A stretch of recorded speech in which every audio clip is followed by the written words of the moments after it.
لله رب العالمين والصلاة والسلام على سيد المرسلين وعلى آله وأصحابه أجمعين.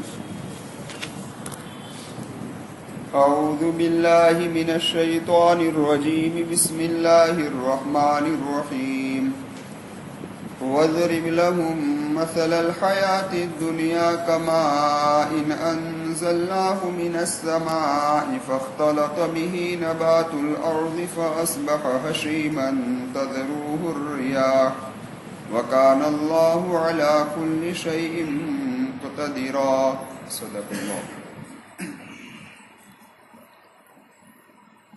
معزز سامعین کرام، گزشتہ کل آپ حضرات کے سامنے یہ بات عرض کی گئی تھی کہ اللہ تبارک و تعالیٰ نے اس آیت کریمہ میں دنیا کی اندرونی حقیقت کو بیان فرمایا ہے اور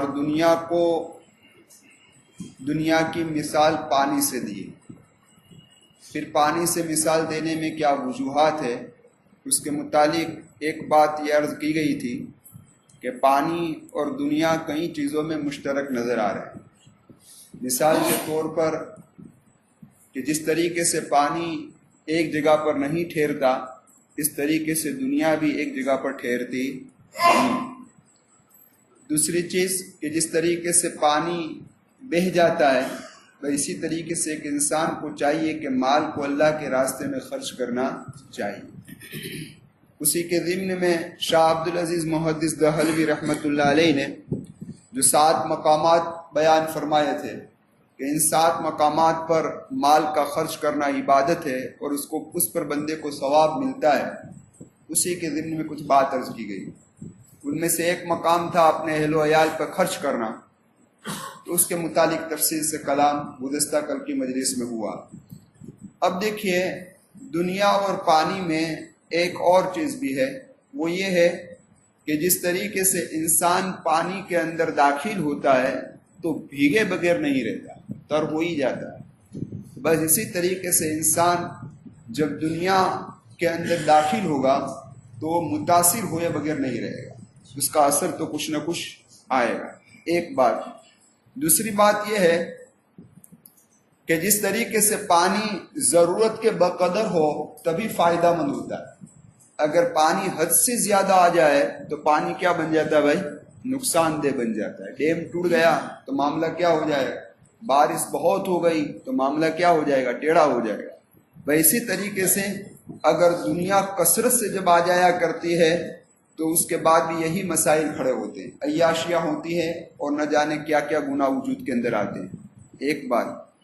تیسری بات یہ ہے کہ علماء فرماتے ہیں کہ پانی جب کثیر مقدار میں ہو تو 3 چیزیں ہیں، رنگ، بو اور مزہ، کہ ان 3 وصف میں سے 2 وصف پائے جائیں گے تو پانی ناپاک ہو جائے گا.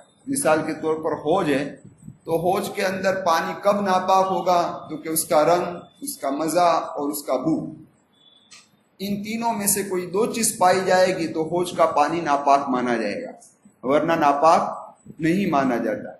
اسی طریقے سے مال اگر کثیر مقدار میں ہو تب بھی کوئی حرج نہیں ہے، لیکن وہ مال حرام کا نہ ہو کہ جس کے بنا پر اس کے اندر بو آ رہی ہو. دوسرے مشتبہ نہ ہو کہ جس کے بنا پر اس کا رنگ بدل چکا ہو. اور تیسری بات یہ ہے کہ اس مال میں سے زکوٰۃ نکل چکی ہو، یعنی نکلی نہ ہوگی تو پھر کیا ہوگا؟ سمجھ آئی بھائی؟ رنگ، بو اور مزہ، اس کا مزہ کیا ہو جائے گا؟ بدل جائے گا. تو اسی لیے علماء فرماتے ہیں کہ اللہ تبارک و تعالیٰ نے اس آیت کریمہ میں دنیا کی مثال پانی سے بیان کی. اور ایک جگہ پر اللہ فرماتے ہیں کہ اعلموا انما الحیات الدنیا لعب ولہو. اللہ تبارک و تعالیٰ فرماتے ہیں اس جگہ پر کہ دنیا کی مثال کو لہو و لعب سے بیان فرمایا کہ وہ کھیل و تماشا ہے. یہاں بھی علماء یہی کہتے ہیں کہ آخرکار اللہ نے دنیا کی زندگی کو کھیل و تماشا کیوں کہا؟ ایک وجہ علماء نے یہ بیان فرمائی کہ کھیل و تماشا جو ہوتا ہے وہ وقتی طور کا ہوتا ہے، چند گھنٹوں کا. سرکس، پکچر، کھیل، کرکٹ سب چند گھنٹوں کے ہیں، چند گھنٹوں کے بعد کیا ہو جانے والے ہیں؟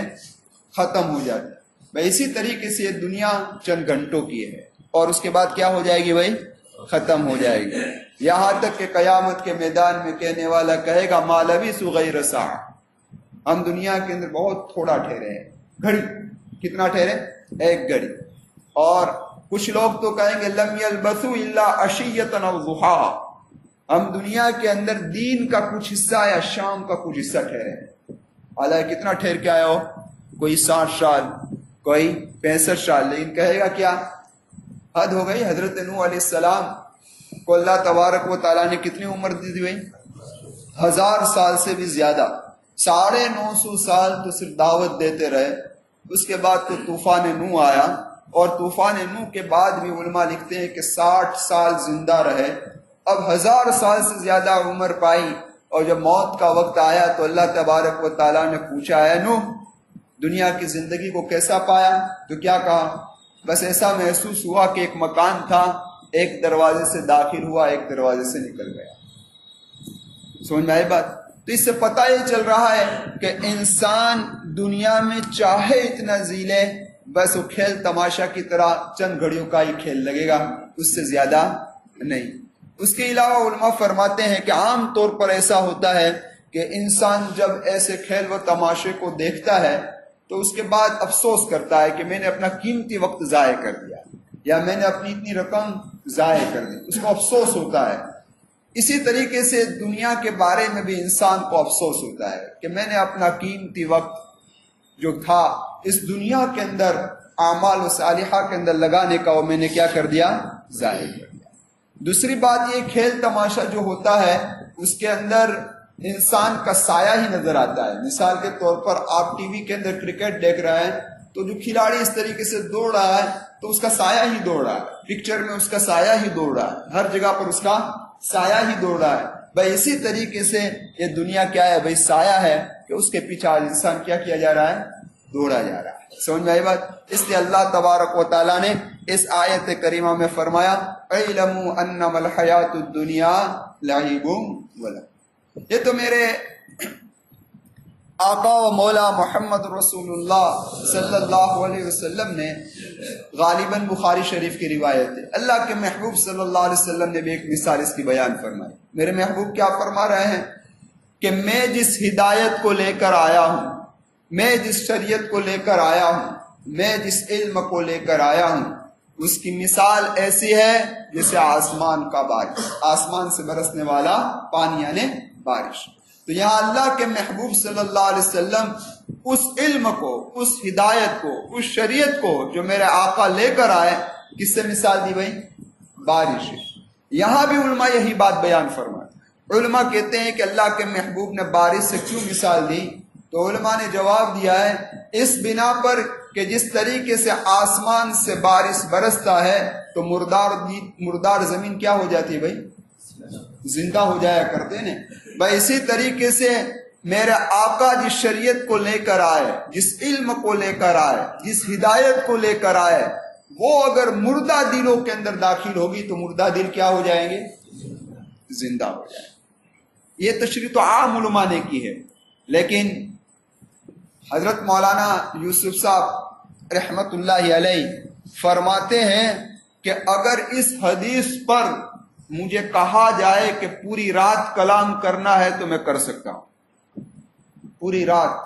تو حضرت نے اس کی تشریح یہ فرمائی ہے کہ انسان دنیا کا چاہے ایسا ٹھنڈا پی لے لیکن اس کی پیاس نہیں بجھ سکتی۔ افطار کے موقع پر کولڈ ڈرنکس ہوتا ہے، پھر بھی پانی مانگتے ہو کہ نہیں مانگتے؟ آئس کریم کھا لو، پیاس بجھے گی نہیں۔ سمجھ آئی بات؟ کولڈ ڈرنکس دنیا بھر کا پی لو، پیاس نہیں بجھے گی۔ شربت چاہے اتنا پی لو، پیاس نہیں بجھے گی۔ پیاس بجھے گی تو کس سے بجھے گی؟ پانی سے ہی بجھے گی، اور کسی سے نہیں بجھے گی۔ مولانا یوسف صاحب فرماتے ہیں دنیا بھر کا علم حاصل کر لو، سکون نہیں ملے گا۔ چاہے انجینئر بن جاؤ، چاہے ڈاکٹر بن جاؤ، چاہے بڑے سائنسداں بن جاؤ، چاہے دنیا کی اور کوئی ڈگری حاصل کر لو، تمہارے دل میں سکون نہیں آئے گا جب تک کہ آقا مکی و مدنی محمد رسول اللہ کے علوم کو اور آپ کی شریعت کو اور آپ کی ہدایت کو جب تک دل میں نہیں اتارو گے، وہاں تک دل کے اندر سکون نہیں آئے گا۔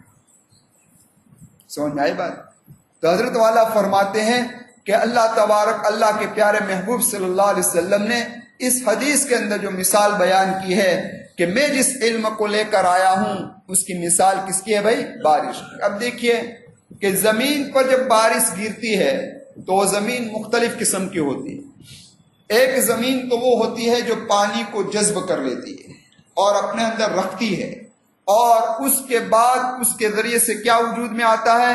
تو کہ درخت وجود میں آتے ہیں، پودے نکلتے ہیں، پھل ہوتے ہیں، اور اس پھل سے لوگوں کو کیا پہنچتا ہے؟ فائدہ۔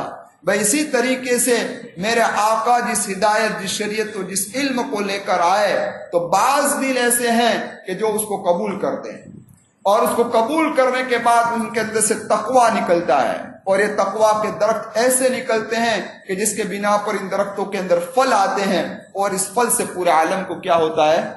فائدہ۔ فرق سمجھ آئی بات؟ تو جس طریقے سے یہ زمین ہے اس طریقے سے یہ دل، وہاں پانی گیا تو یہ فائدہ ہوا، یہاں میرے محبوب کی شریعت گئی تو یہ فائدہ ہوا۔ اسی طریقے سے فرمایا بعض زمین ایسی ہوتی ہے کہ جہاں پھل نہیں نکلتے، درخت وجود کے اندر نہیں آتے، آسمان کا پانی آیا تو ایک جگہ پر اکٹھا اور جمع ہو گیا، جس طریقے سے تالاب اور سمندر، لیکن اس تالاب اور سمندر سے لوگوں کو فائدہ ضرور پہنچتا ہے۔ سمجھ میں آئی بات؟ تو اسی طرح میرے آقا کی شریعت بعض دلوں میں آئے گی تو جس طریقے سے وہ پانی جمع ہو گیا اس طریقے سے ان کے دل کے اندر یہ علم نبوت جمع ہو جائے گا۔ ہاں، لیکن اس سے پھل تو وجود میں نہیں آئیں گے، لیکن لوگوں کو اس سے فائدہ پہنچے گا۔ لیکن بعض زمین ایسی ہوتی ہے کہ جہاں بارش آتا ہے، پانی آتا ہے، نتیجہ کیا ہوتا ہے؟ نتیجہ یہ ہوتا ہے کہ وجود کے اندر پیداوار تو آتی ہے لیکن کانٹے دار آتی ہے۔ کیا آتی ہے بھائی؟ کانٹے دار، باوڑ اکیا، ہاں کانٹے دار آئی، اور جس سے لوگوں کو کیا پہنچتا ہے؟ تکلیف پہنچتی ہے، نقصان ہوتا ہے۔ تو فرماتے ہیں کہ زمین کے وہ حصے کی طرح کچھ لوگوں کے دل ایسے ہیں کہ جس دل سے ایسے کانٹے دار درخت وجود میں آئیں گے جس سے لوگوں کو پریشان کریں گے، تکلیفوں میں اٹھائیں گے، اللہ تکلیفوں میں ڈالیں گے۔ اللہ تبارک و تعالیٰ میری اور آپ سے اس سے حفاظت فرمائے۔ اس لیے میرے آقا و مولا محمد رسول اللہ صلی اللہ علیہ وسلم نے فرمایا کہ انسان معادن ذہب والفضہ ہے۔ ہاں الناسو، ہاں میرے آقا فرماتے ہیں کہ انسان کے اندر اللہ تبارک و تعالیٰ نے صلاحیتیں رکھی ہے۔ اس لیے جب کوئی بچہ پیدا ہوتا ہے تو اس کے اندر اللہ تبارک و تعالیٰ نے صلاحیت رکھی ہے۔ ہم نہیں جانتے کہ اس بچے کے اندر اللہ تبارک و تعالیٰ نے کیا صلاحیت رکھی، کون آگے جا کے عالم بنے گا، کون آگے جا کے حافظ بنے گا، کون آگے جا کے مفسر بنے گا، کون آگے جا کے شیخ الحدیث بنے گا، کون ڈاکٹر بنے گا، کون انجینئر بنے گا، کون سا سائنسداں بنے گا، یہ کوئی نہیں جانتا۔ صلاحیت ہر ایک کے اندر موجود ہے، لیکن اس صلاحیت کو نکھارنے کی ضرورت ہے۔ کیا کرنے کی ضرورت ہے بھائی؟ کھولنے کی ضرورت ہے۔ اس لیے میرے آقا نے فرمایا لوگ کان کی طرح ہے۔ کس کی طرح ہے؟ کان کی طرح ہے۔ جس طریقے سے سونے کی کان ہوتی ہے اور چاندی کی کان ہوتی ہے، دیکھیے زمین ہے، زمین میں کئی قسم کی کانیں ہیں، کہیں سے آپ کو سونا نکلتا ہے، کہیں سے چاندی نکلتا ہے، کہیں سے پیٹرول نکل رہا ہے، کہیں سے ڈیزل نکل رہا ہے، کہیں سے ایلومینیم نکل رہا ہے، کہیں سے لوہا نکل رہا ہے، کہیں سے کوئلہ نکل رہا ہے۔ تو فرمایا لوگ بھی اس طریقے سے کان کی طرح ہے، ہر صلاحیت اس کے اندر چھپی ہوئی ہے، لیکن فرق کیا ہے کہ اس کے اندر محنت کی ضرورت ہے۔ کس کی ضرورت ہے بھائی؟ محنت کی۔ اگر صحیح محنت لگ گئی تو اسی سے کیا نکلے گا؟ جس طریقے سونا چاندی لوگوں کو نفع دیتا ہے، اس طریقے سے اس محنت کے نتیجے میں ایسے ثمرات باہر آئیں گے کہ یہی کل کا یہ ہمارا بچہ مستقبل میں لوگوں کی ہدایت کا ذریعہ بنے گا۔ سمجھ آئی بات؟ لیکن محنت اب کتنی قسم کی ہے؟ دو طرح کی ہے، ایک غلط محنت اور ایک صحیح محنت۔ آج ہماری پوری برادری غلط محنت کا شکار بن گئی۔ غلط محنت کون سی؟ ٹیلی ویژن کے ذریعے سے، ٹی وی کے ذریعے سے، انٹرنیٹ کے ذریعے سے، کہ یہ محنت ہمارے بچوں کی صلاحیتوں کے اندر لگی، جس سے گندی، جس کی جنا پر ماحول پورے کے پورا کیا ہو گیا؟ گندا ہو گیا۔ کاش کہ محنت بھی صحیح لگتی اور صلاحیتوں پر لگتی۔ محنت کون سی لگتی؟ وہ محنت جو انبیاء کرام لے کر آئے، جو محمد رسول اللہ صلی اللہ علیہ وسلم لے کر آئے، کہ جس محنت کے پیچھے آقا مکی و مدنی محمد رسول اللہ صلی اللہ علیہ وسلم نے مکی زندگی 13 سالہ زندگی تکلیف کے اندر نکالی، اور ایسے حالات، ایسی مصیبتیں، ایسی تکلیف کہ ہمارا پسینہ بھی نہیں بہا ہوگا، اتنا ان لوگوں کا خون بہا ہے، اتنا ان لوگوں کا خون بہا ہے۔ تو یہ محنت صحابہ کرام نے ان لوگوں کی صلاحیتوں پر لگائی، تو اللہ تبارک و تعالیٰ نے بہترین ثمرات وجود کے اندر لائے۔ کاش کہ یہ محنت پھر ہمارے نوجوانوں کے پیچھے لگ جائے، ہمارے بچوں کے پیچھے لگ جائے، تو ان کے اندر جو چھپی ہوئی صلاحیتیں ہیں وہ کیا ہو جائے؟ اجاگر ہو جائے۔ تو اب دیکھیے اللہ کے محبوب صلی اللہ علیہ وسلم نے بھی اپنی اس حدیث کے اندر اپنے لائے ہوئے جو علم آپ کو دیا گیا، جو ہدایت آپ کو دی گئی، جو شریعت آپ کو دی گئی، اس کی مثال کس سے دی بھائی؟ بارش سے۔ تو میرے آقا کا فرمان اور اس آیت کریمہ میں وَضْرِبْ لَهُمْ مَثَلَ الْحَيَاةِ الدُّنْيَا، اے میرے محبوب آپ بیان کر دیجئے ان کے لیے دنیا کی زندگی کی مثال، كَمَاءٍ أَنزَلْنَاهُ مِنَ السَّمَاءِ، جیسا کہ پانی کہ آسمان سے ہم نے اس کو نازل کیا، فَاخْتَلَطَ بِهِ نَبَاتُ الْأَرْضِ، اور زمین کے نباتات کے اندر مل گیا، فَأَصْبَحَ هَشِيمًا تَذْرُوهُ الرِّيَاحُ، پھر یہ زمین کے نباتات کیا ہو گئے؟ کیونکہ ذرہ ذرہ ہو گئے، ریزہ ریزہ ہو گئے، تَذْرُوهُ الرِّيَاحُ، اور اس کو کیا ہو گئی؟ تو کہ ہوا بہا کر لے گئی۔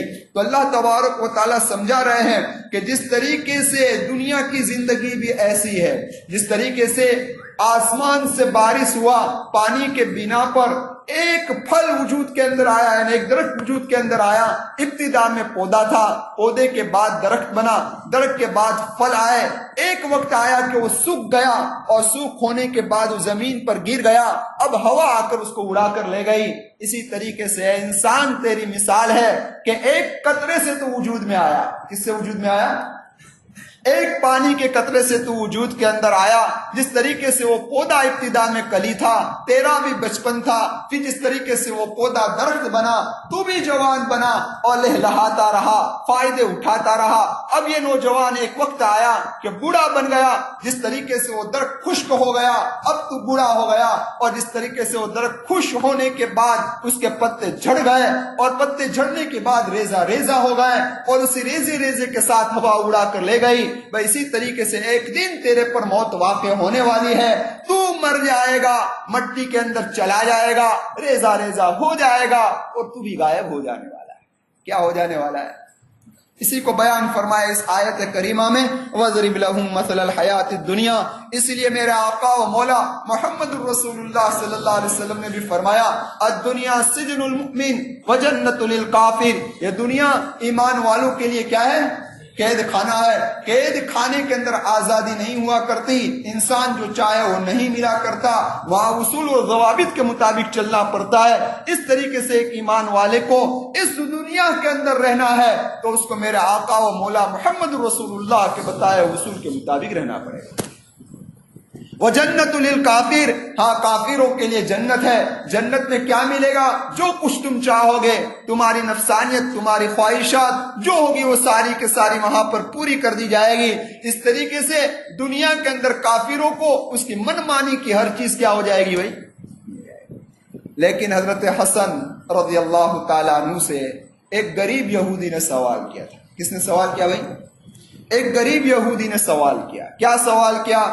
کیا آپ کے نانا تو فرماتے ہیں کہ مومن کے لیے دنیا قید خانہ ہے اور کافر کے لیے جنت ہے، تو یہاں تو معاملہ الٹا ہے کہ آپ ماشاءاللہ مالدار ہیں اور میں غریب ہوں۔ یہودی کہہ رہا ہے آپ مالدار ہیں اور میں غریب ہوں، دیکھیے یہ تو الٹا لگ رہا ہے، آپ کے نانا تو یہ فرما رہے ہیں۔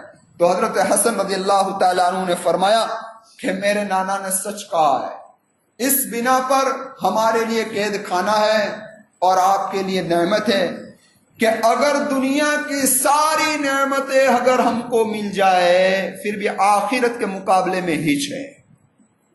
ایک ایمان والوں کو جو جنت میں نعمتیں ملے گی اس کے مقابلے میں دنیا کی نعمتیں کیا ہے بھائی؟ ہیچ ہے، یہ قید خانہ ہی ہوا نا، اور کیا ہوگا؟ اور تمہارے لیے جنت اس بنا پر ہے کہ یہاں تمہیں حد سے زیادہ تکلیف آ جائے، مصیبت آ جائے، تب بھی جہنم کی تکلیف کے مقابلے میں ہیچ ہے۔ ٹھیک ہے، جنتی ہوا، جنتی ہوئی تمہارے لیے۔ اس لیے میرے آقا و مولا محمد رسول اللہ صلی اللہ علیہ وسلم کا فرمان صحیح ہے، قرآن کہتا ہے یا ایھا الناس ان وعد اللہ حق فلا تغرنکم الحیات الدنیا، اے لوگو اللہ کا وعدہ سچا ہے، یہ دنیا کی زندگی کہیں دھوکے میں نہ ڈال دے۔ اسی لیے اس دھوکے سے بچانے کے لیے میرے آقا و مولا محمد رسول اللہ صلی اللہ علیہ وسلم نے صحابہ کو بھی آگاہ کیا۔ اب ذرا دیکھیں، جب دنیا آتی ہے تو 4 چیزوں کو لے کر آتی ہے۔ دنیا کی آنا 4 چیزوں کو لے کر آئے گی، تفاخر کو لے کر آئے گی، آپس میں فخر کو جتلائے گا، میں ہوں، میں مالدار ہوں، تحاسد کو لے کر آئے گی، حسد کو لے کر آئے گی، ایک مالدار دوسرے مالدار سے حسد کرنے لگے گا، تدابر کو لے کر آئے گی۔ تدابر کیا ہے؟ کسی کو نیچے دکھلانا، ہاں اس کو پست کر دینا، اس کو نیچے دکھلانا، جس سے محبت کم ہوگی۔ اور تباغض کو لے کر آئے گی، آپس کی دشمنیوں کو لے کر آئے گی۔ یہ کب ہوا؟ اب دیکھیے، حضرت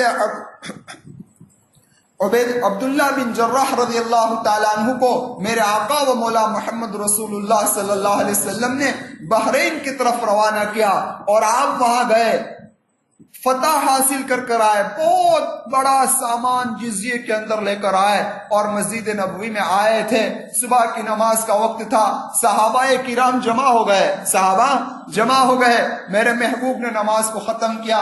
نماز ختم کرنے کے بعد صحابہ کو فرمایا، اے میرے صحابہ، شاید تمہارا ایسے وقت یہاں آنا مجھے ایسا لگ رہا ہے کہ تمہیں پتہ چل گیا ہے عبیداللہ بن جراح رضی اللہ تعالیٰ عنہ کے آمد کا، کہ ایک بڑے مال کو لے کر آئے ہیں، اس لیے تم یہاں پر اکٹھے ہوئے ہو۔ صحابہ تو بہت سچے دل کے تھے، وہ ہماری طرح منطق استعمال نہیں کرتے تھے۔ ہاں، ہم ایک منطق استعمال کر کے نکل جاتے ہیں، وہ تو سچے دل کے تھے، صاف دل کے تھے۔ صحابہ نے کہا اللہ کے محبوب صلی اللہ علیہ وسلم، جی ہاں، ہم اسی لیے یہاں آئے ہیں کہ عبیداللہ بن جراح رضی اللہ تعالیٰ عنہ مال کثیر لے کر آئے ہیں، تو ہم اسی وجہ سے آئے ہیں۔ تو میرے آقا نے کیا کلمہ کہا؟ اللہ کے محبوب صلی اللہ علیہ وسلم نے فرمایا، اے میرے صحابہ، تمہاری تنگ دستی کی حالت کے اندر مجھے اتنا اندیشہ اور ڈر نہیں ہے، لیکن مجھے ڈر اس بات پر ہے کہ جب دنیا تم پر کشادہ ہو جائے اور تم اس کی محبت میں مبتلا ہو کر کہیں آخرت سے غافل نہ ہو۔ ہاں، ایک کلمہ صحابہ کو کہا۔ اب صحابہ تو صحابہ تھے، ایک مرتبہ اللہ کے محبوب صلی اللہ علیہ وسلم کی زبان سے ایک کلمہ نکل گیا، پھر فرماتے ہیں صحابہ کے دلوں کے اندر دنیا کی نفرت پیدا ہو گئی۔ کیا ہو گئی بھائی؟ نفرت پیدا ہو گئی۔ تو اب دیکھیں اللہ کے محبوب صلی اللہ علیہ وسلم تو اس دنیا سے رخصت ہو گئے۔ عمرو بن عاص رضی اللہ تعالیٰ عنہ، ہاں، اسکندریہ میں امیر بن کر جا رہے ہیں، لشکر کو لے کر جا رہے ہیں، ہاں، فتح بھی ہوئی، گھیراؤ بھی ڈالا، سب کچھ ہوا۔ ان میں ایک صحابی تھے عبیدہ بن صامت رضی اللہ تعالیٰ عنہ، وہ اس مجمع سے کسی کام کے بنا پر الگ ہو گئے، جدا ہو گئے۔ اب ایک جگہ پر انہوں نے پڑاؤ ڈالا تو نماز کے لیے کھڑے ہو گئے۔ دشمنان اسلام کو پتا چلا کہ صحابی رسول ہے، اکیلے ہیں عبیدہ بن صامت رضی اللہ تعالیٰ عنہ، لہذا ان کے کام کو تمام کیا جائے۔ اب ذرا اندازہ لگائیے، یہ لشکر اسلام یعنی دشمن اسلام جب مارنے کے لیے آگے بڑھا تو حضرت نے اپنی نماز کو مکمل کیا اور اپنے گھوڑے پر چھلانگ مار کر سوار ہو گئے اور دشمن کے پیچھے ہو گئے۔ اب ذرا اندازہ لگائیے اللہ ایمان والوں کا رعب کیسا دشمنوں پر ڈالتا ہے۔ ایسا ڈالا کہ وہ چند لوگ تھے اور عبیدہ اکیلے تھے، لیکن پیچھے ہوئے تو لشکر بھاگ گیا۔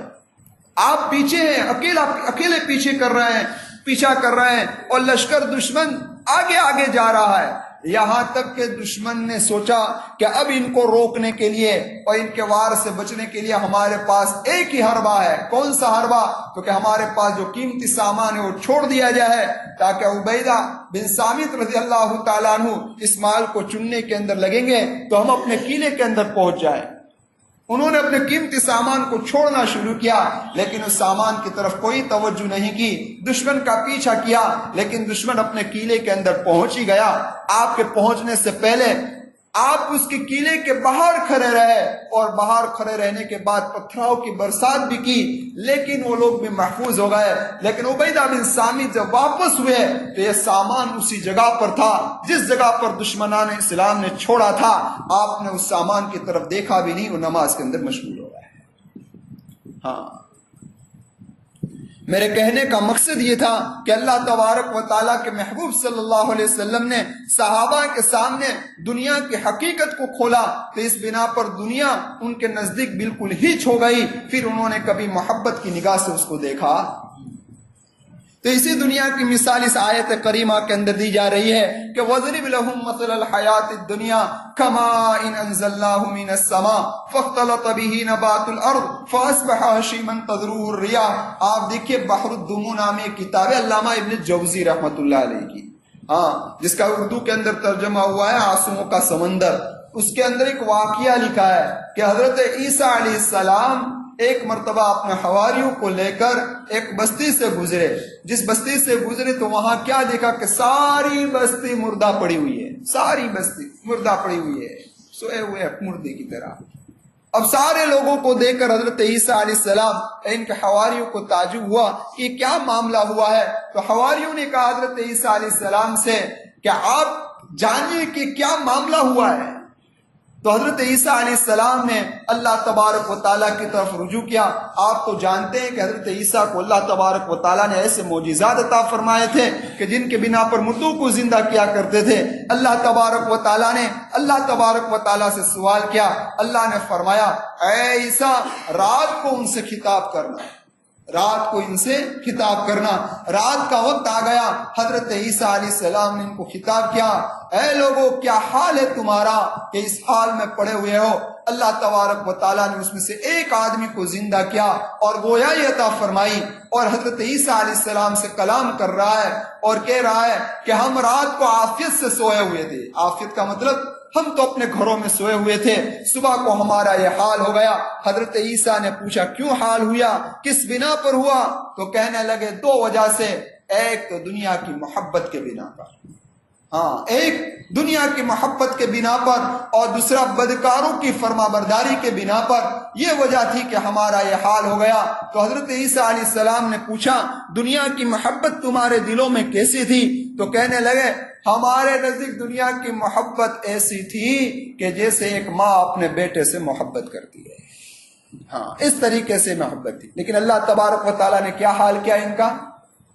بہار دنیا ہے چند روزہ، بہار دنیا ہے چند روزہ، نہ چل یہاں سر اٹھا اٹھا کر، خدا نے خود ہی بنا دیے ہیں ہزاروں نقشے بنا بنا کر، خدا نے خود ہی مٹا دیے ہیں ہزاروں نقشے بنا بنا کر۔ یہ میرا اللہ ہے، قوم سمود کو سلایا، قوم عاد کو سلایا، قوم شعیب کو سلایا، وہاں کسی کی کچھ چلتے نہیں ہے۔ تو یہ دنیا کی محبت تھی کہ جس کے بنا پر ان کا یہ حال ہوا۔ لیکن اب ذرا دیکھیے، اور دوسرا کلمہ انہوں نے یہ کہا تھا ان مردہ لاشوں نے کہ ایک بات یہ تھی کہ جب دنیا آتی تھی تو ہم خوش ہوتے تھے، اور جب جاتی تھی تو ہمیں رنج ہوتا تھا، ہمیں رونا آتا تھا۔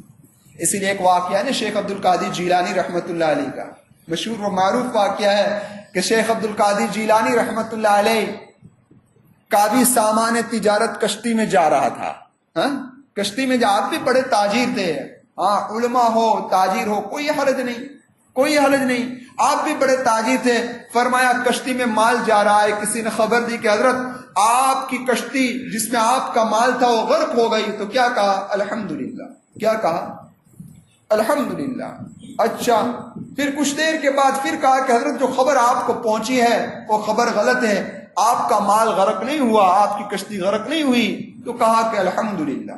دونوں وقت کیا کہا بھائی؟ سائل نے کہا کہ حضرت ماجرا سمجھ میں نہیں آیا، پہلی مرتبہ بھی الحمدللہ، دوسری مرتبہ بھی الحمدللہ، تو کیا کہا؟ کہنے لگے اس بنا پر کہ جب خبر مجھے پہنچی کہ میرا مال غرق ہو گیا تو میں نے اپنے دل پر نظر کی کہ اس سے میرے دل میں کوئی رنج نہیں تھا، تو میں نے کہا الحمدللہ۔ اور جب خبر پہنچی کہ مال صحیح سالم ہے تب بھی میں نے اپنے دل پر نظر کی تو مجھے کوئی خوشی نہیں تھی، کہا الحمدللہ۔ کیا کہا؟ لیکن مولانا پیر ذوالفقار احمد صاحب نقشبندی فرماتے ہیں کہ یہ تو کاملین کی صفت ہوتی ہے، ہم سے ایسا نہیں ہو سکتا۔ یہ کس کی صفت ہوتی ہے؟ مولانا پیر ذوالفقار احمد صاحب فرماتے ہیں کہ یہ تو کاملین کا کام ہے کہ دنیا کے آنے پر خوش نہ ہونا اور دنیا کے جانے پر رنج نہ ہونا، یہ تو ان اولیاءوں کا کام ہے، ہم جیسوں کا یہ کام نہیں۔ ہمیں تو آئے گی تو خوشی بھی ہوگی اور جائے گی تو غم بھی ہوگا، لیکن اب ہمیں کیا کرنا ہے؟ لیکن درمیان میں ایک بات کر دوں، وہ یہ کہ آج کا عالم ہو یا آج کا عابد ہو یا آج کا عام آدمی ہو، ہر آدمی دعا میں کبھی یہ دعا نہیں مانگتا کہ اللہ دنیا کی محبت میرے دل سے نکال دے۔ کوئی مانگتا ہے؟ کوئی نہیں۔ عالم بھی نہیں مانگتا، خاص بھی نہیں مانگتا، عام بھی نہیں مانگتا، اے اللہ دنیا کی محبت میرے دل سے نکال دے۔ ایک راویہ مصریہ ہے کہ جو دعا مانگ رہی ہے، رات کے آخری حصے میں اٹھ رہی ہے، تو اس کی دو دعا مشہور تھی۔ ایک دعا تو یہ تھی، اے اللہ سارے بادشاہوں نے اپنے دروازے بند کر دیے ہیں، تیرا دروازہ کھلا ہے، میں تیرے دروازے پر آئی۔ اور دوسرا، اے اللہ جس طریقے سے تو نے آسمان کو زمین پر گرنے سے بچائے رکھا ہے، اس طریقے سے دنیا کی محبت کو میرے دل میں ڈالنے سے بچائے رکھنا۔ یہ دعا رابعہ مصریہ کیا کرتے تھے۔ تو لیکن ایک بات سنیے، جیسا کہ میں نے پہلے عرض کیا کہ یہ جو معاملہ ہے وہ یہ ہے کہ کاملین کا کام ہے کہ دنیا کے آنے پر خوشی کا نہ ہونا، دنیا کے جانے پر غم کا نہ ہونا۔ اسی لیے حکیم الامت رحمت اللہ علیہ نے عجیب بات بیان فرمائی کہ دیکھو دنیا بھی بری نہیں ہے، دنیا کی محبت بھی بری نہیں ہے، احبیت بری ہے۔ قل ان کان آباؤکم وابناؤکم واخوانکم وازواجکم وعشیرتکم واموال اقترفتموها وتجارۃ تخشون کسادها ومساکن ترضونها احب الیکم من اللہ ورسولہ۔ حکیم الامت فرماتے ہیں کہ دیکھو یہ ساری چیزیں، تمہارے ماں باپ، تمہاری اولاد، تمہارے بھائی، تمہاری تجارت، یہ سب کچھ کہ جس سے تم محبت کرتے ہو کرو، منع نہیں ہے، لیکن اللہ اور اس کے رسول کے مقابلے میں نہیں ہونا چاہیے۔ اس کے مقابلے میں، اس سے حکیم الامت فرماتے ہیں دنیا بھی بری نہیں، مالدار ہونا بھی برا نہیں، کروڑوں پتی ہونا بھی برا نہیں، اس کی محبت بھی بری نہیں، لیکن جب دین اور دنیا آ جائے تو دنیا کو پیچھے کر دو اور دین کو، اس کو غالب کر دو۔ اگر یہ نفس دنیا بری ہوتی تو اللہ تبارک و تعالیٰ انبیاء کو دیتے، حضرت داؤد کو اتنی بڑی حکومت، حضرت سلیمان کو اتنی بڑی سلطنت اللہ تبارک و تعالیٰ ہرگز نہ دیتے۔ یہ تو انبیاءوں کی بات تھی۔ صحابہ کے پاس آ جاؤ، کہاں آ جاؤ؟ صحابہ میں آ جاؤ۔ صحابہ میں حضرت عثمان رضی اللہ تعالیٰ عنہ کو کم دولت اللہ نے دی؟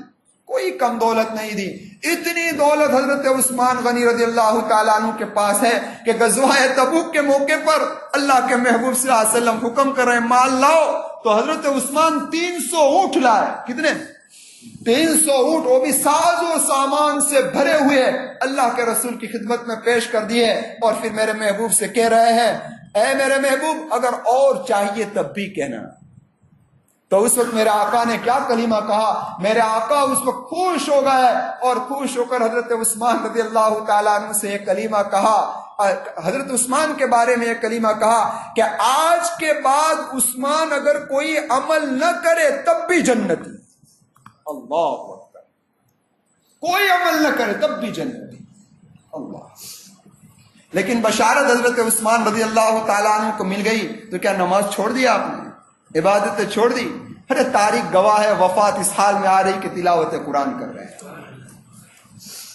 ہاں، پتہ یہ چلا کہ مال چاہے کثیر مقدار کے اندر آ جائے، دولت چاہے کثیر مقدار کے اندر آ جائے، لیکن اللہ کی عبادت چھٹنی نہیں چاہے۔ یہاں بشارتیں مل رہی ہے پھر بھی نمازیں نہیں چھٹ رہی ہے، اللہ کی رضا، اللہ کی عبادتیں نہیں چھٹ رہی ہے۔ اس سے پتہ یہ چلا کہ جس طریقے سے ایک غریب کو اللہ کی ضرورت ہے، مالدار کو بھی اللہ کی ضرورت ہے، غریب کو بھی جنت کی ضرورت ہے، اللہ کو بھی اور معاف کرنا مالدار کو بھی جنت کی ضرورت ہے۔ سمجھ آئی بات؟ ہاں، اس سے اللہ یہ چاہتا ہے غریب اپنی غربت میں رہ کر صبر کر کے جنت کما جائے، اور مالدار اپنی نعمتوں میں رہ کر اس کا حق ادا کر کر شکر کر کے جنت میں چلا جائے۔ جنت میں جانے کے راستے دو ہی ہیں، صبر کے ذریعے سے پہنچو یا شکر کے ذریعے سے پہنچو۔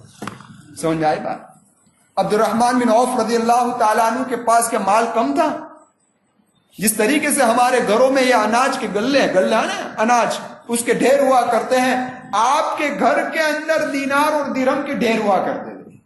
اور میں پہلے بھی عرض کیا تھا وہ دینار اور درہم کس کے تھے بھائی؟ سونا اور چاندی کے. اس کا ڈھیر ہوتا تھا. لیکن اتنی دولت کے ہونے کے باوجود عبادت سے نہیں رکے, نمازوں سے غافل نہیں ہوئے. اب ذرا دیکھیے, افطاری کا وقت ہے, دسترخوان سامنے لگا ہوا ہے, اتنے بڑے اتنے کروڑوں یعنی اتنے مالدار صحابی رسول کے سامنے دسترخوان ہے, رو رہے ہیں اور اپنے ان صحابہ کو یاد کر رہے ہیں کہ وہ بھی کیا میرے ساتھی تھے کہ جو حالت غربت کے اندر چلے گئے. کیا کہا؟ حالت غربت کے اندر چلے گئے, یہاں سے خالی ہاتھ گئے, اللہ سے انہوں نے لے لیا. اے اللہ, کہیں دنیا میں تو آپ نے مجھے یہ بدلہ نہیں دے دیا. اور رو رہے ہیں, صرف ایک کھجور سے افطار کر کے کھڑے ہو گئے روتے روتے. تو یہ لوگ بھی تھے کہ ان کے پاس آپ لوگ کہیں گے تو یہ تو کون تھے بھائی؟ آپ یہ کہیں گے یہ کون تھے؟ صحابہ. آئیے بالکل قریب کا واقعہ سناتا ہوں. ایسے تو مجھے یہ واقعہ 27ویں رات کو سنانے کا میں نے ارادہ کیا تھا. اس بنا پر 27ویں رات کو سنانے کا ارادہ کیا تھا کہ مجمع بڑا ہوتا ہے اس رات, سمجھ آئی بات, تاکہ لوگوں کے سامنے بات پہنچے. ہو سکے گا تو میں انشاءاللہ 27ویں رات کو بھی سناؤں گا, لیکن آج آپ لوگ موجود ہیں, آپ بھی سن لیجئے. میں قریب کا واقعہ, ضیاء الحق کو پہچانتے ہو؟ ہاں, جو قریب ملک کا وزیر اعظم گزرے نا, مولانا علی میاں صاحب ندوی فرماتے ہیں میرا قریبی ملک میں سفر ہوا. میں ایک ہوٹل کے اندر رکا ہوا تھا اور ٹھہرا ہوا تھا. ضیاء الحق کو پتا چل گیا, وقت کے وزیر اعظم کو پتا چلا کہ مولانا آئے ہوئے ہیں, تو وہ خود میرے ہوٹل کے اوپر تشریف لائے. اللہ اکبر. یہ بھی ہوتی ہے علم کی قدر, عالموں کی قدر. ہاں, وڈا پردھان ہے, وزیر اعظم ہے, لیکن پتا چلا کہ ایک عالم دین ہندوستان سے آیا ہوا ہے. جس ہوٹل میں آیا تھا اسی ہوٹل میں حضرت تشریف لائے اور مجھے کہا مولانا آج میرے گھر پر آپ کی دعوت رہے گی. کیا کہا؟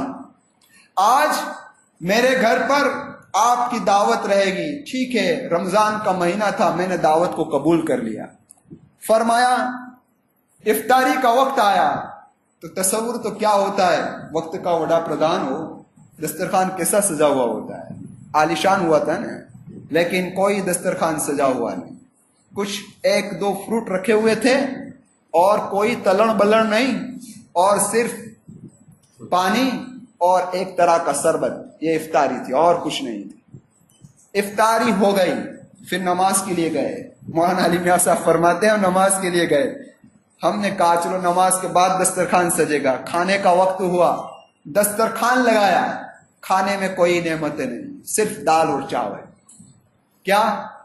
صرف دال اور چاول. حضرت مولانا فرماتے ہیں دال اور چاول کھائے گئے. رات پھر مجھے کہا ضیاء الحق نے کہ مولانا رات یہیں سونا ہے. ٹھیک ہے, ہم رات یہیں سو گئے. فرماتے ہیں مولانا علی میاں صاحب ندوی, میری آنکھ 3 بجے کھلی تو میں کیا دیکھتا ہوں کہ ضیاء الحق نماز کے اندر رو رہا تھا. مجھے پتا نہیں ہوں کہ کتنے بجے اٹھ کر مصلی پر کھڑا ہو گیا ہے, لیکن میں کیا دیکھ رہا ہوں, یہ وقت کا وڈا پردھان ہے.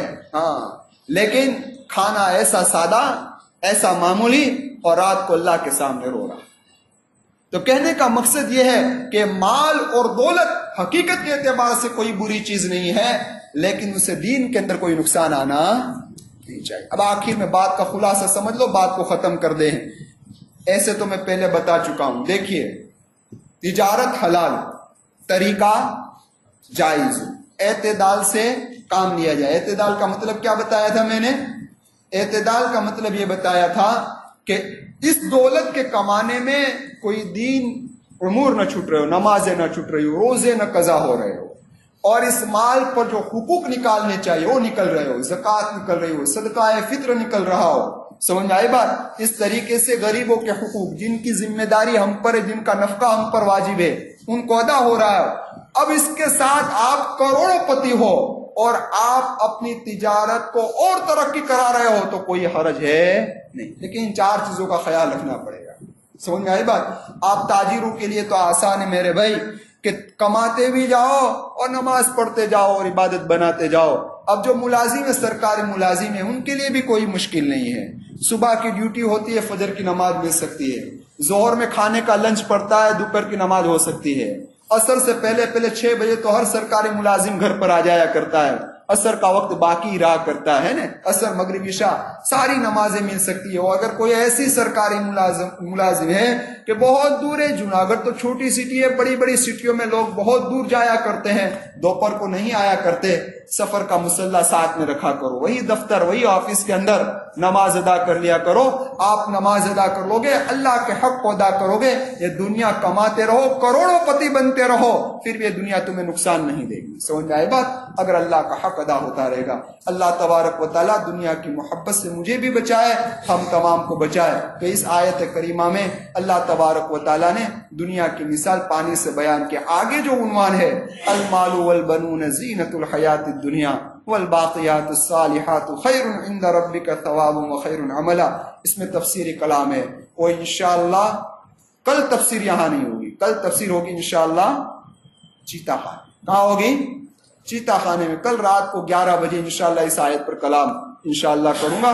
اللہ تبارک و تعالیٰ مجھے حق بات کہنے کی توفیق عطا فرمائے اور ہم تمام کو اس پر عمل کرنے کی توفیق عطا فرمائے. آمین. وآخر دعوانا الحمدللہ رب العالمین. مفتی عبد المتین صاحب آئے ہیں بھائی؟ آخر دن اعلان بھی کرنا ہے اور دعا بھی ہوگی انشاءاللہ. اور دیکھیے بھائی رمضان کے بعد سورہ کہف کی تفسیر انشاءاللہ جاری رہے گی، یعنی کہ ہر پیر اور ہر منگل کو. پیر کے دن کہاں ہوتے ہیں بھائی؟ ڈھال والی مسجد، منگل کے دن لال بتی مسجد. تو انشاءاللہ رمضان کے بعد پہلے منگل کو چھوڑ کر دوسرے منگل سے سورہ کہف کی تفسیر جہاں سے باقی ہے وہاں سے انشاءاللہ ہم جا کر مسائل رکھیں گے. اللہ کا منظر. محترم حضرات، اگر صرف پہلا منگل چھوڑ کر دوسرے منگل کا اعلان ہوا، اللہ نہ کرے کوئی اس ضرورت پیش آ گئی، جسے جمعہ میں اعلان ہو جائے گا. جمعہ کے اعلان میں آپ انتظار کریں، انشاءاللہ اہتمام سے جمعہ میں اعلان کر دیتے ہیں. حضرت مولانا علی میاں ندوی نفر اللہ مرکزہ، جنہوں نے زمانے کے وزیر اعظم جنرل ضیاء الحق رحمۃ اللہ علیہ، ان کی ملاقات، جن لوگوں نے ان کے حادثہ وفات کی خبر اخباروں میں سنی ہوگی ان کو پتہ ہوگا. ہم نے تو اچھی طرح سے اخباروں میں بھی پڑھا تھا کہ جب ان کا انتقال ہوا ہے ایک سازشی طور پر ان کو دنیا سے رخصت کر دیا گیا، کیونکہ دنیا کو پتہ تھا کہ اگر یہ مرد مجاہد زندہ رہا تو اسلامی قانون کا نفاذ شروع ہو جائے گا. تو کسی سازش کے تحت ان کی شہادت لکھی ہوگی. جب وہ دنیا سے رخصت ہوئے ہیں تو ان کے بستے میں، ان کے بیگ میں قرآن کریم ہر وقت موجود رہتا تھا. سفر میں بھی قرآن کی تلاوت ان کی نہیں چھوٹتی تھی. اور جن سے انہوں نے ملاقات کی وہ علی ندوی نور اللہ مرکزہ، شاہ فیصل مرحوم کی ملاقات ان کی ہوئی. عرب کے بادشاہ کی بات کر رہا ہوں، تو اس وقت سلمان ہے، اس زمانے میں شاہ فیصل مرحوم ہوا کرتے تھے. تو ملاقات ہوئی تو اندر تنہائی میں بیٹھے دونوں. تو حضرت علی میاں ندوی نے دور صحابہ کی جو باتیں ان کے سامنے کھولی ہے کہ صحابہ کیا تھے، محمد رسول اللہ کی زندگی کیا تھی. تو شاہ فیصل اتنے دھاڑے مار مار کر روئے ہیں. جب باہر نکلے تو ان کے خاص لوگوں نے، شاہ فیصل کے خاص لوگوں نے علی میاں کو کہا کہ حضرت آپ نے کیا جملہ کہہ دیا، زندگی میں ایسا دھاڑے مار کر چیخ مار کر روتا ہوا کبھی ہم نے شاہ فیصل کو نہیں دیکھا ہے. شاہ فیصل مرحوم نے ان کو بہت سارے عطیات اور ہدیے دیے. ان میں قلم بھی تھی، بہت قیمتی قلم، لاکھوں کی قلم، ہزاروں کی نہیں. تو علی میاں ندوی کا ایک بہت زندگی کا اصول تھا، جس ملک میں جو ہدیہ ملتا وہ ہدیہ اسی ملک میں اس وہاں کے لوگوں کو دے کر ہندوستان آتے تھے اور اپنے جیب میں ہندوستان کا قلم استعمال کرتے تھے. وطن سے اتنی محبت تھی ان کو کہ جو جہاں کی چیز ملی ہے وہیں دے دو، وہاں سے چلے آتے تھے. موت کیسی آئی اللہ والے کی؟ آخری اشرا تھا لکھنؤ کے اندر، رائے بریلی کے اندر، آخری اشرا، اعتکاف کی حالت، جمعہ کا دن، سورہ کہف کی تلاوت، اور اسی حال میں موت آئی. اللہ اکبر کبیر. اللہ ہم نالائقوں کو ان بزرگوں کے نقش قدم پر چلنے کی توفیق نصیب فرمائے. اللہ ہمیں ان جیسا بننے کی توفیق نصیب فرمائے. بھائی ماشاءاللہ آپ لوگوں کی قربانیاں، جب بھی ہم نے آپ کی خدمت میں جو کچھ بات رکھی ہے، ہر وقت، ہر آن، ہر لمحہ آپ نے دین کے نام پر، اور آپ نے قرآن اور اہل قرآن اور علماء کی نسبت پر اور مسجدوں کی نسبت پر آپ نے بہت کچھ دیا ہے. پچھلے سالوں میں بھی آپ کا بہت بڑا تعاون رہا ہے. آئندہ کل انشاءاللہ ختم قرآن کی مجلس ہوگی. رمضان کا جو ہمارا تراویح کے اندر قرآن کا ختم ہے، اس کے بعد ایک آپ سے درخواست کی جاتی ہے کہ پورے سال ہمارے یہاں ہمارے امام نے ہماری آخرت کی ضرورت کو پورا کیا. آخرت کی ضرورت بہت بڑی ضرورت ہماری پوری کی. وقت پر آنا، پھر چلے جانا، پھر آنا، گرمی سردی تپش دھوپ، بیماری اور صحت، ضرورت عدم ضرورت، ہر ایک چیزوں کو سیٹ کر کے ترتیب دینا ہماری بھی ضرورت، ہمارا بھی فریضہ بنتا ہے، ہماری بھی ذمہ داری بنتی ہے. سال میں ایک دن ہوتا ہے، ان کے لیے ہم جھولی پھیلاتے ہیں. میں تو اپنی مسجد سلیمانی میں کہا کرتا ہوں کہ ہم نے تو یہ منظر بھی دیکھا ہے ایک ملک کے اندر میانمار، جہاں کے مسلمانوں پر ظلم ہوا تھا، وہاں کے سفر میں ہم نے صبح جب ہم تقریباً 10 دن 12 دن ٹھہرے تھے، صبح اہتمام سے وہ لوگ سارے کے سارے برما والے اٹھ جاتے ہیں. ان کا صبح یعنی فجر کے وقت سے صبح ان کی شروع ہو جاتی، پھر سونے کا مسئلہ ہی نہیں ہوتا ان کے یہاں. تو صبح میں ہم دیکھتے تھے کہ جھوم کے جھوم، جماعت کی جماعت، گروہ کے گروہ، یعنی یہ بدھسٹ لوگ جن کا ایک خاص جو قسم کا لباس ہوتا ہے لال رنگ سے ملا جلا، تو سارے لوگ نکل جاتے ہیں. پوری جماعت، ایک گئی، دوسری آئی، تیسری گئی، چوتھی جا رہی ہے. ہم نے کہا ہمارے میزبان سے، رشتے دار سے، حمید بھائی سے کہ یہ کہاں جا رہے ہیں؟ تو کہا کہ ہمارے یہاں برما میں ہر بدھسٹ کا صبح کا معمول ہے کہ وہ اپنے یا اپنی اولاد کے حلق میں لقمہ ڈالنے سے پہلے اپنے مذہبی پیشوا کے برتن میں کھانا ڈالتے ہیں. صبح تہجد میں فجر میں اٹھتے ہیں، کھانا بناتے ہیں، اور وہ کھانا نہ گھر کا کوئی آدمی کھاتا ہے نہ اس کے بچے کھاتے ہیں. سب سے پہلے ان کے مذہبی پیشوا آئیں گے، ان کے برتن میں کھانا ڈالا جائے گا، دیا جائے گا، اس کے بعد وہ اس برتن سے کھانا شروع کریں گے. جب اللہ کی نظر میں جو مذہب نامقبول اور مردود ہو، ان کے ماننے والے اہتمام کرتے ہیں، ہمیں کتنا کرنا چاہیے. لہذا آپ سے گزارش ہے ہمارے مساجد کے ائمہ کا، علماء کا خیال کریں، بل مٹھی دے دیں، وہ جانے اور اللہ جانے، کسی کو پتہ نہ ہو. اس کا اہتمام کریں گے انشاءاللہ. اللہ تعالیٰ ہمیں توفیق نصیب فرمائے. رسول کب ہونے والا ہے؟ چلو بھائی اس کے لیے بھی دعا کریں. اللہ تعالیٰ برکت والا پانی نصیب فرمائے، عافیت کے ساتھ نصیب فرمائے. اتنا اللہ پانی دے کہ پورے شہر کا پانی یہیں سے سپلائی ہو. درود شریف پڑھیں. اللهم لك الحمد كما ينبغي لجلال وجهك وعظيم سلطانك. اللهم لا نحصي ثناء عليك انت كما اثنيت على نفسك. يا رب صل وسلم دائما ابدا على حبيبك خير الخلق كلهم. ربنا ظلمنا انفسنا وان لم تغفر لنا وترحمنا لنكونن من الخاسرين. لا اله الا انت سبحانك انا كنا من الظالمين. مولا گنہگار ہیں، اقرار مجرم ہیں، گواہ کی ضرورت نہیں ہے. ہم خود گواہی دے رہے ہیں اپنے گناہ کی. ہم اقرار کرتے ہیں اپنے گناہ کا. رات بھی نہیں چھوڑی، دن کا اجالا نہیں چھوڑا، مجلسیں نہیں چھوڑی، تنہائیوں میں بھی بغاوت کی. اللہ ستاری آپ کرتے رہے، بغاوت ہم کرتے رہے. مولا ہم آتے رہے، آپ کے قرآن کو سمجھنے کے لیے آتے رہے. سمجھنے والا محنت کر کے سمجھاتا رہا کہ اللہ سمجھنے والے اپنی قربانی دیتے رہے. مولا ڈر لگ رہا ہے اگر آپ نے قبول نہ کیا، آپ نے اپنی بارگاہ میں قبول نہ کیا. مولا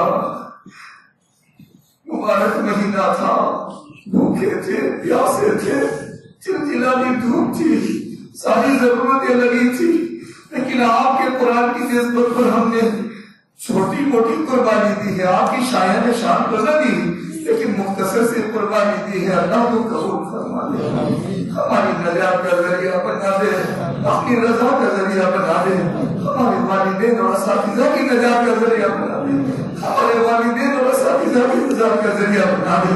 اے اللہ تو راضی ہو جا، اللہ تو راضی ہو جا، ہماری سامر سے تو راضی ہو جا، شہرت سے حفاظت فرما، ریا سے حفاظت فرما، نامو سے حفاظت فرما، اللہ کہنے میں اور سننے میں غلطی ہوئی ہو سے معاف فرما، کہنے اور سننے میں غلطی ہوئی ہو سے معاف فرما، اللہ آج تک کی جتنی عبادتیں ہوئی ہے یا اللہ ہم نے کی نہیں ہے، آپ نے کروائی ہے، یا اللہ آپ نے اپنے گھر میں بلایا، اپنے سامنے کھڑا کر دیا، یا اللہ آپ نے سجدہ کروایا ہے، اس سجدے کو آپ قبول فرما لیجیے، آپ نے تفسیر کروائی ہے، اس تفسیر کو قبول فرما لیجیے، یا اللہ عمل کی توفیق عطا فرما دیجیے، عمل کی توفیق عطا فرما دیجیے، یا اللہ جن جن امور پر، جن باتوں پر یا اللہ ہمارے سامنے تفصیل کے ساتھ باتیں آئی ہے، آخرت کا شوق نصیب فرما دیجیے، دنیا کی بے رغبتی پیدا فرما دیجیے، یا اللہ ہمارے بہت بڑا طبقہ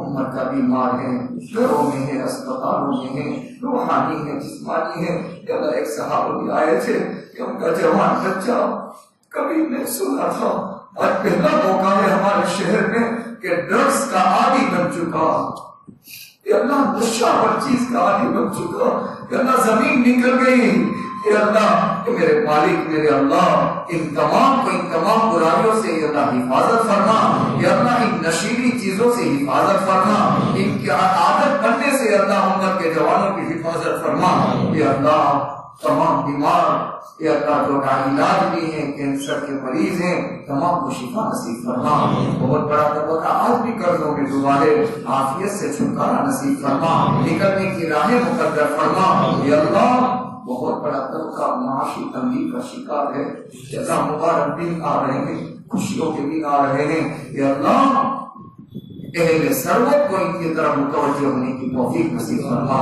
یا اللہ ان بے روزگاروں کو حلال روزی نصیب فرما، معاشی تنگی سے عافیت سے ان کو نکلنے کی راہیں مقرر فرما، یا اللہ ہمارے بچے اور بچیوں کی بہترین تربیت فرما، ان کی عصمت عزت حیا اور خاندانی کی حفاظت فرما، یا اللہ شادی کی عمروں کو پہنچے بہترین جوڑ نصیب فرما، یا اللہ نکاحوں کی شکلیں پیدا فرما، یا اللہ یہ مجمع میری نسبت پر آتا تھا، آئندہ گھر سے جدا ہوگا، میرے قرآن سے جدا ہوگا، میرے گھر سے جدا ہوگا، یا اللہ باہر نفس و شیطان کے مکر سے ان کی حفاظت فرما دینا، مکر و شیطان کے مکر سے ان کی حفاظت فرما دینا، یا اللہ میرے رمضان میں بھی انہیں مسجدوں کا عادی بنائے رکھنا، قرآن کی تلاوت کا انہیں اہتمام نصیب فرما دینا، کہ اللہ آپ تک کی ضرورت ہے آپ نے پوری فرمائی، آئندہ آپ کی پوری کرنے والے ہیں، حقیقی ضرورت مولا ہماری تو سکرات سے شروع ہوگی، جب سانس ٹوٹیں گے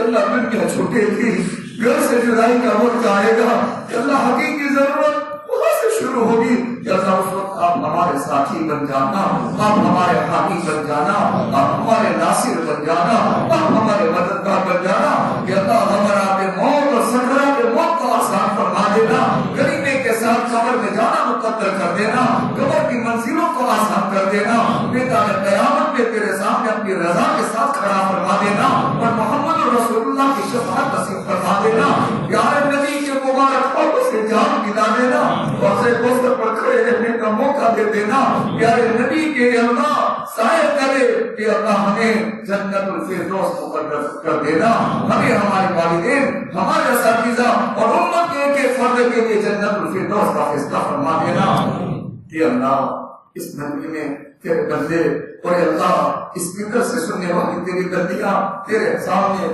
فقیر بن کر بیٹھے ہیں، جدا بن کر بیٹھے ہیں، اے دلوں کا حال جاننے والے رب، اے دلوں کے راز جاننے والے مالک، ان کی دنیا آخرت کی حاجتیں ضرورتیں جو ہیں اپنے دلی خزانے سے پوری فرما، کا وہی عطا فرما، میرے اپنی شان کے مطابق نصیب فرما، نہ مان سکے ہو ہمارے حق میں بہتر ہو، اے اللہ اپنی شان نصیب فرما، اے اللہ جن لوگوں نے دعاؤں کے لیے کہا ہے، لکھا ہے، سنا ہے، متمنی ہے، متوقع ہے، آگے جاتے ہوئے ہیں، اے اللہ فون کے ذریعے سے اے اللہ مبارک مہینے میں دعاؤں کی درخواست کرتے ہیں، ان کی تمام تر حاجتوں کو ضرورتوں کو اے اللہ تو اپنی شان کے مطابق پورا فرما، ان اللہ و ملائکتہ یصلون علی النبی یا ایھا الذین آمنوا صلوا علیہ وسلم تسليما اللهم صل على محمد النبي وعلى آله وبارك وسلم سبحان ربك رب العزة عما يصفون وسلام على المرسلين والحمد لله رب العالمين برحمتك يا رب